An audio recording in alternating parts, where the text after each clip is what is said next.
என்னுடைய குரு, தத்துவ குரு சத்குரு டிஜிஎன் இருக்காருங்க, மிகப்பெரிய ஞானி. அவருக்கும் சிவாஜி ஐயாவுக்கும் ஒரு நல்ல பழக்கம் இருந்தது. சிவாஜி ஐயாவோட புஸ்தகத்தை அவர் ஆங்கிலத்தில் மொழிபெயர்த்தார். அப்போ ஒரு காட்சி சொல்லி நிறைவு பண்றாங்க. அப்ப சிவாஜி ஐயா எந்த நிலை, அவருடைய நிலை என்னன்னு எல்லாருக்கும் புரியும். வெறுமனை இப்ப இருக்கிற நடிகர் அவரோட ஒப்பிடுறது, எங்க அப்பா அதை கோபத்தில் சொல்லுவார், ஒப்பிடும்போது சொல்லுவார், அவரோட நடிப்பு வேணா, அவர் போட்ட காஸ்டியூம் கூட யாரும் போட முடியாதுன்னு. அவர் போட்டிருக்காரு காஸ்டியூம், நீங்க பாருங்க, அந்த காஸ்டியூம் கூட போட முடியாது, அப்பேற்பட்ட நடிகர்னு. அப்போ கப்பலோட்டிய தமிழன் படங்க, அதுல வ.உ. சிதம்பரனார் ஐயா பாரதியார் இறந்துட்டார்ன்ற தகவல் வரும், அதை கேட்டுட்டு பர்ஃபார்மன்ஸ் பண்ணணுங்க. அப்ப கொடுத்திருக்காங்க. சிவாஜி சார் ஏதோ செஞ்சு பார்க்கற வரலங்க, அவருக்கு செஞ்சு பார்க்கற அன்னைக்கு ஒரு நாள் எப்பவுமே நடிக்கிறவர் வரல. அப்புறம் போய் பந்துலுட்ட போய் இந்த சீன் இன்னைக்கு வேணாம் பந்துலு, நாளைக்கு எடுத்துக்கலாம்னு போயிட்டாரு. அன்னைக்கு ராத்திரி எல்லாம் என்ன வைப்ரேஷன் ஆச்சு, சிவாஜி ஐயாவுக்கு என்ன ஆச்சுன்னு யாருக்குமே தெரியாது.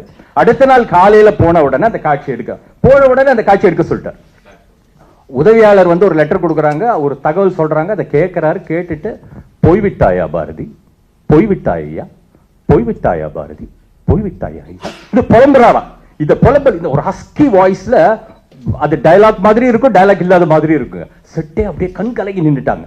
இதுல என்ன ஹைலைட்னா, இந்த படம் ரிலீஸ் ஆன ஒரு 4 மாசத்துக்கு பிறகு வ.உ.சி. ஐயா கிட்ட வேலை பார்த்தவர் அந்த கடிதத்தை கொண்டு சொன்ன தகவல் சொன்னார் பாருங்க.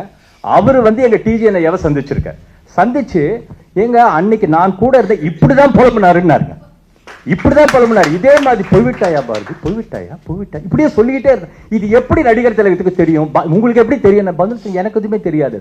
அப்படி எப்படி ஐயாவுக்கு தெரியும்னா தெரியலன்னு. அப்ப எங்க டிஜிஎன் ஐயா சொன்னாரு, இந்த ஆற்றல் களம்ன்ற ஒண்ணு மேல இருக்கு, நம்ம மாதிரி ஆட்கள் எல்லாம் அதை பெறுவதற்காக கஷ்டப்பட்டு மனத்தை இது நல்ல நிலைக்கு கொண்டு வந்து மேல போய் அதை இறக்கணும். ஆனால் நடிகர் திலகம் சிவாஜி போல உள்ளவர்களுக்கு அந்த ஆற்றல் களம் கீழே இறங்கி வரும். அப்பேற்பட்ட இறைத்தன்மை கீழே இறங்கி வரும் அந்த நடிகர் திலகத்துக்கு. அப்பேற்பட்ட ஒப்பற்ற கலைஞன்.